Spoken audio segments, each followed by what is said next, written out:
What's up, everyone? We're live. Welcome back to the new live stream here on YouTube. I'm staying on today with Alejandro, who is part of the Desire to Trade team. And I'm also going to be there to talk about different things regarding trade management. So we did a full call to our students a couple of days ago on that, but we wanted to kind of bring some points here to my stand and give you some feedback, some advice on this. How to manage your trades. Is it helping or hurting your trading? Is it better or worse? I know people, when they manage their trades, it's getting worse. People, it's getting better. So we'll cover that. Let me know in the chat that you're watching this fun, and I'll let Alejandro introduce himself and tell you guys who he is and what he does. Yep, perfect. So hi, Etienne. How are you today? Good. Perfect. So I'm Alejandro. I am right now part of the Desire to Trade team. I am also a full-time algo trader, and as I mentioned, one of the coaches here at Desire to Trade. I specialize now in algorithmic trading. I started with price action trading and have moved to the world of algorithmic trading and automating strategies and things like that. So that's basically what I do now. I think 98% of my trading now it's purely automated, and there is only a 2 to 5% of human discretion into my trading now, mostly with trailing stop losses or some really fine type of adjustments. And so that's basically what I do, and always looking for new projects and new things to expand into and to keep learning as a trader. Awesome. So I know we've discussed before a little bit about this, and if you guys have any questions, we'll be able to cover your questions in the chat, so post them there for now. So when I think about trade management, right, it could be something where some people think they have to manage the trades for sure because they think the market's going to take all the profits and that they will get bad results if they don't manage anything.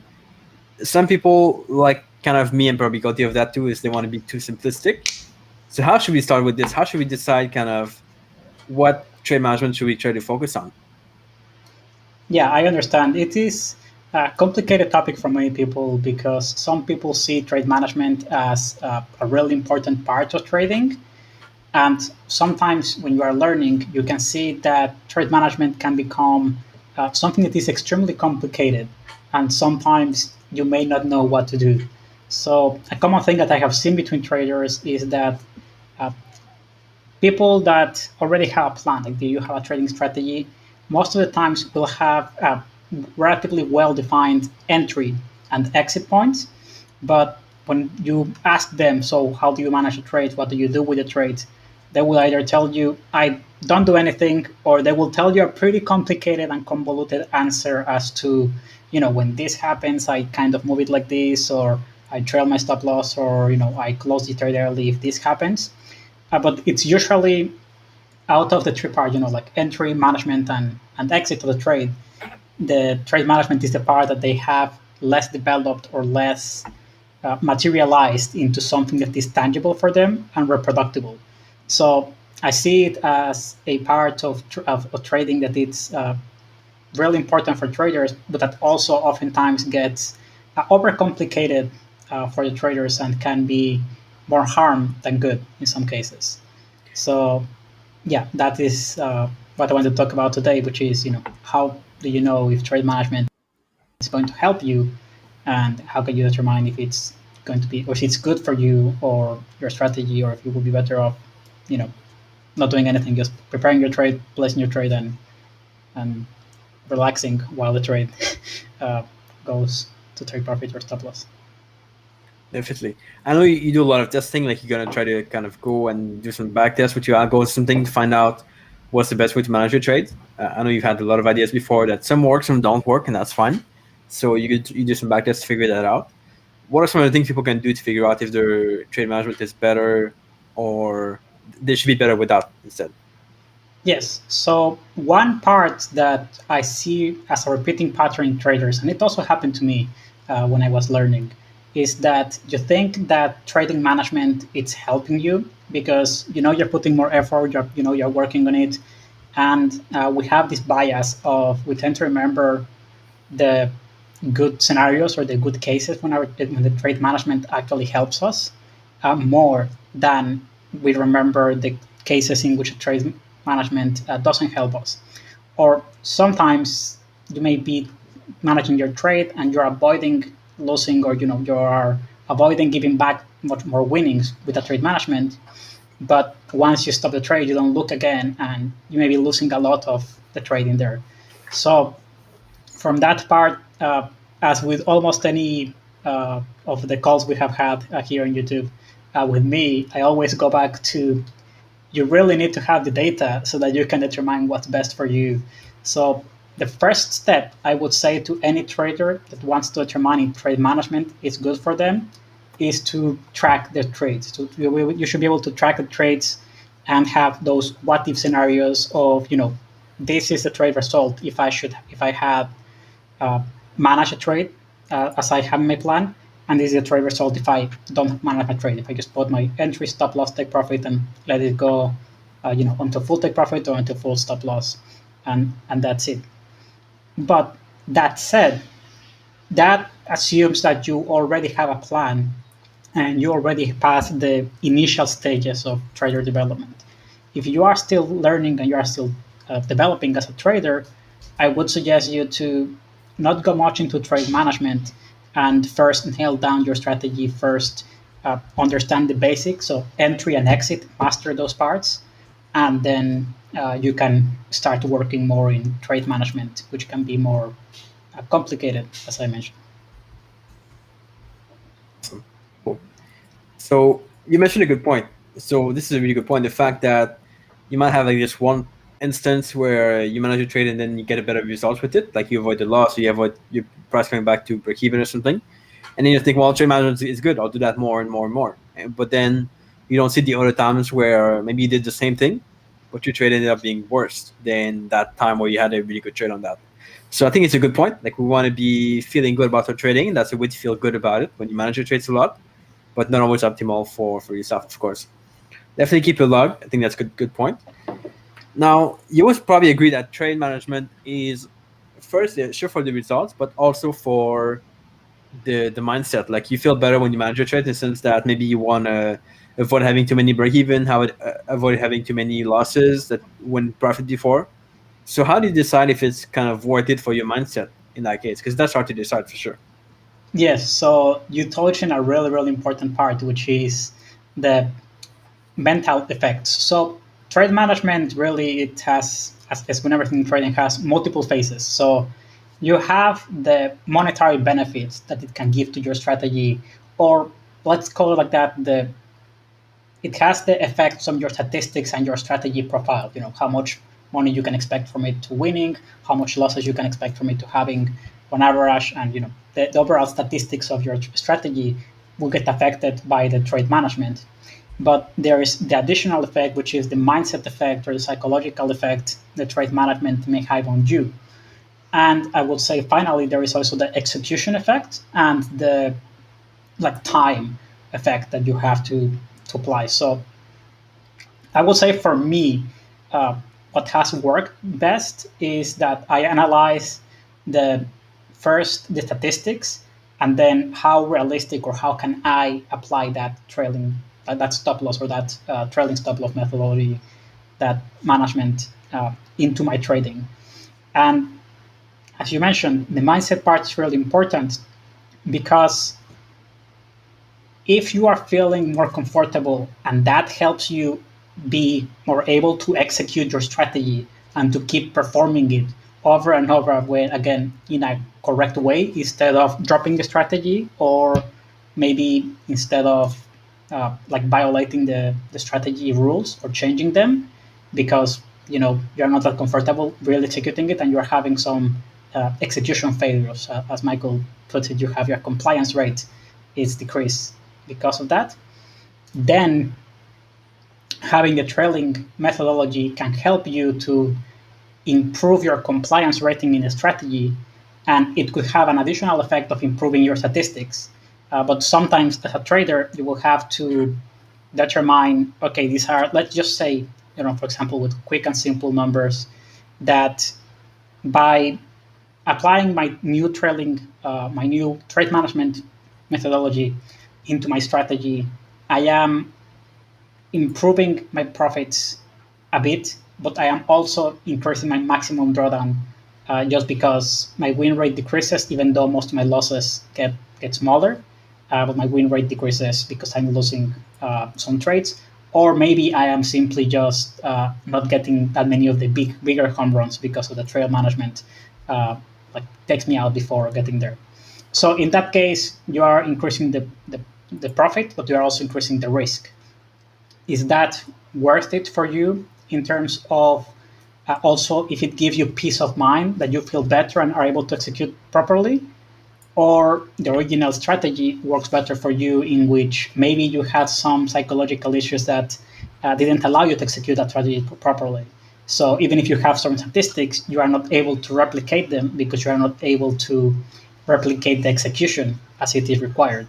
So I always take into account those additional factors that are there that uh, that come in play, because on one side we have the monetary or the statistical changes, and in the other half, the other part, we have the human that has to be placing the trades, or even if you have an algo, you have the human that has to be managing the algo and being able to essentially live with the results of applying that strategy or that stop loss method, sorry, so that trade management methodology, or not applying it.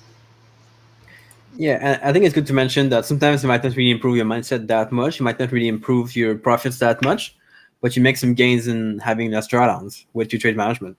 So I think that's kind of hard to see sometimes. If maybe you get a bit less drawdown but no big profit increase, you might be tempted to not do it at all. But I think that can be a good point as well, because in the end, if you have less drawdown, it's less painful, and you just have better results over the long term. Yeah, I actually, that reminded me of one of my first coaching clients, which he had a good plan, he had good strategies, he knew that they worked properly, but when he learned his strategies, they taught properly the entry and the main exit, but the group that was teaching the strategy were like, yeah, the trade management, you have these, pretty broad rules and pretty open to interpretation rules for the trade management.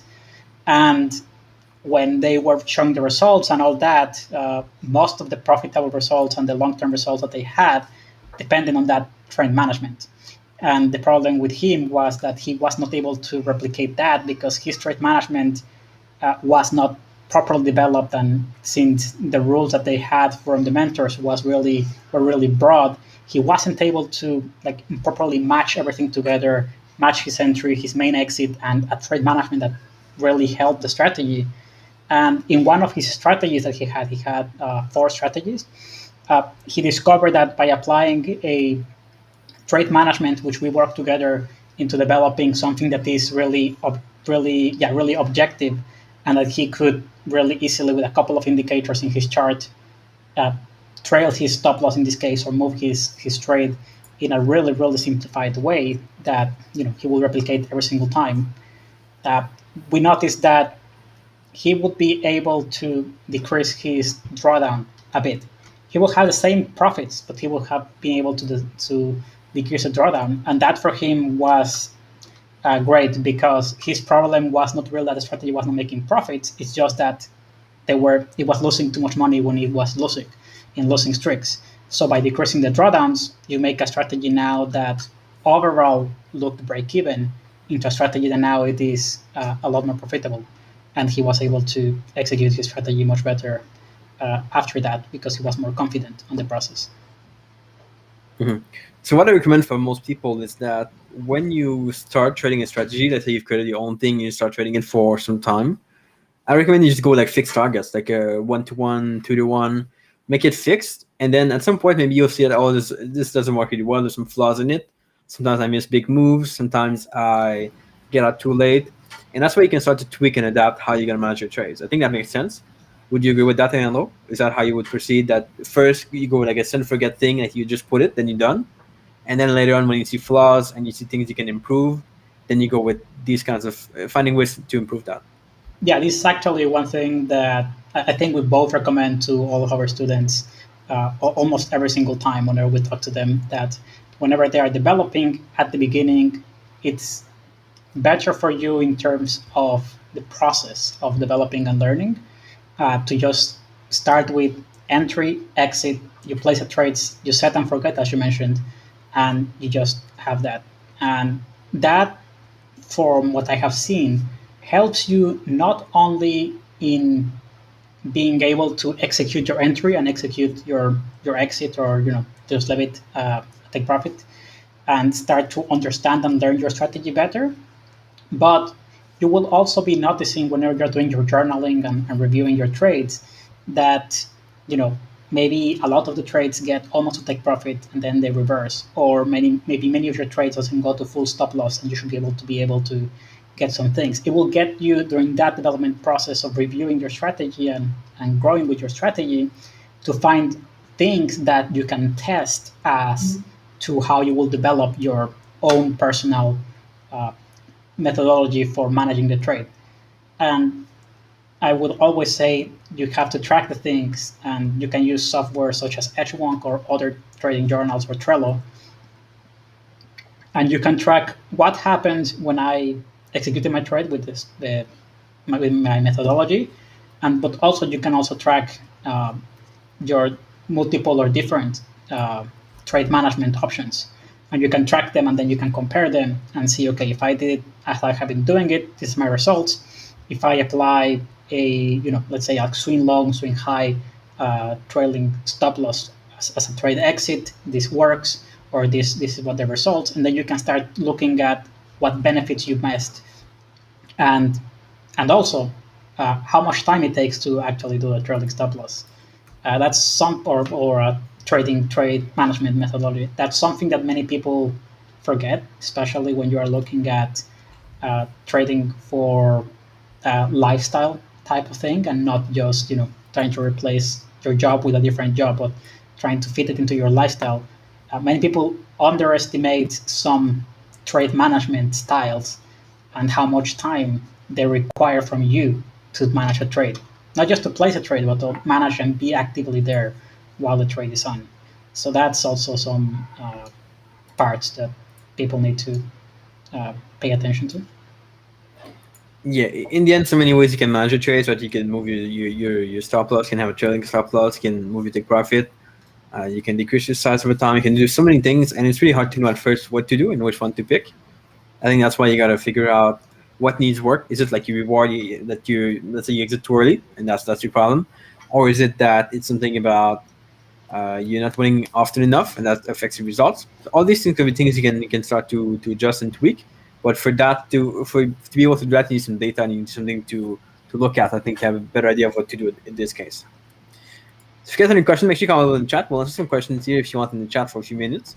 If you're listening to this later on the podcast, well, we are doing this on YouTube live, so that's why we have people in the chat. And that's a cool way to be able to chat with us, interact with us. So check this out on YouTube if you're not there yet, and you'll be able to listen to this either live or next time we do it on YouTube as well. Someone asked about here the trade journal name. I was just looking for it, so it's Edgewonk. I'll put it in the chat here, and I have the link as well. So if you want to get the discount on this, use this link, and you should be able to get a discount on the journal as well as get the link there. So Edgewonk, yeah, it's pretty good journal. So there are some free alternative. I know we talk sometimes about MyFX book. We talk about FX Blue have one too. And there might for be basic journaling, those other alternatives work. I like Edgewonk specifically for this case because they have their alternative strategies section, which essentially allows you to put in your trading journal, you have your main trade, and it allows you to put, what would have been my result, my profit or losses for this trade if I had executed my alternative strategy A or B or C. So in that alternative strategies, you can actually use different trailing stop losses. So, for example, that is how I actually tested originally manually my fractal trailing stop loss, which was a way to try to automate my trailing stop loss based on market swings. And I also tested other ATR and other trailing stop losses for my strategies originally before I started doing all the automation and automation algo, and then I could track them that way. So Edgewonk is great for that. Alternatively, you can also use just to water this before you keep going. So they used to have only a version that you can install on the computer, like a software version. Since a few weeks, they launched it online, so you can access it online, which is really good because you save a lot of time. You can access to many devices on any device you have, so that's good. So yeah, it's definitely good for that. But yeah, they are free ones as well. So you want to keep going with the free ones? Yeah, or you can always use Excel. I mean, in the end, you Yeah, can yeah, always yeah, use yeah. Google But you Docs. gotta love entering data. It's not the. Yeah, I Google wouldn't Docs do or that Google Sheets, myself, but yeah, and you can do it. It will be more convoluted to enter, or like it will be less nice. But I mean, if you really want to do it and you don't want to pay anything, you can always open a free Google account and just use Google Sheets and put the things there. Uh, Trello, MyFXbook, and all that help you automate that things, and then you can just analyze the data afterwards. yeah, awesome, Yeah. cool. Someone was asking here about what time frame we trade. I think we should do the same thing. I trade the 1 hour chart, the forward chart. I didn't know. I think the same, right? Yeah, I trade mostly the 1 hour chart and 4 hour chart for Forex. Now that I'm more entering into crypto with a portfolio that I developed for a prop firm together with another partner, that portfolio is trading anything from 15 minutes all the way to 2 hours. Um, so now I'm trading more and more things, but I try to stay away from anything lower than the 30-minute charts and 50-minute charts, even for that, just because uh, it's too much noise sometimes, and the quality of data gets lower the lower you go. Awesome. Here a question about from Daniel. How long does one take to create a good trading plan? We have a course on this that we taught a few weeks back, and it's still available. I think somewhere on the website. We taught this in like 4 hours or something, and it was meant for people to use like 2 days to do it. So, of course, it depends how much experience you have. If you are new to trading completely, know nothing about it, it will take longer. But otherwise, I would say like a week or so. Create it, take about 2 days to put things together. Then you gotta test it out and see if it works, and maybe you have to go back a few times to make it better. But I Yeah. would say like a week or so if you do it really fast. Then again, if you waste your time, if you're not focused, that's a different thing. I think Yeah, you the both initial months. part of the process Yeah, it's the faster part. The testing is usually what takes the longer for yeah, people. And just consider one thing, that even when you have a good trading plan, you are always tweaking and making small changes to the trading plan, incremental changes. Even Etienne and I, as we go over the years, we keep making incremental small changes to our trading plans and improving them all the time. So you could say that you can come up with a very good trading plan in that small amount of time frame, but as a professional trader, you're always going to keep working on it. Sometimes not because you need to, but just because you find something interesting and you are start to you want to try something new or something uh, that looks promising in terms of your strategy, and then you can add those things to your trading plan as you go. awesome, good point. Yeah, so that's good. Uh, I think there was one more question here, so that's good. I want to keep it really short because I know you guys maybe don't like to watch longer videos. People are afraid of the videos that are longer than 20 minutes. So I hope you like this kind of format here. I wanted to come live to discuss some things about this. If you have any question after, make sure you comment in the comment section. We'll be there to answer your questions pretty soon. And we'll make this into a podcast pretty soon as well for Monday. If you want to listen to it again on the podcast, that would be cool. And we'll catch you back here in the next video pretty soon. Thank you, everyone. Ciao.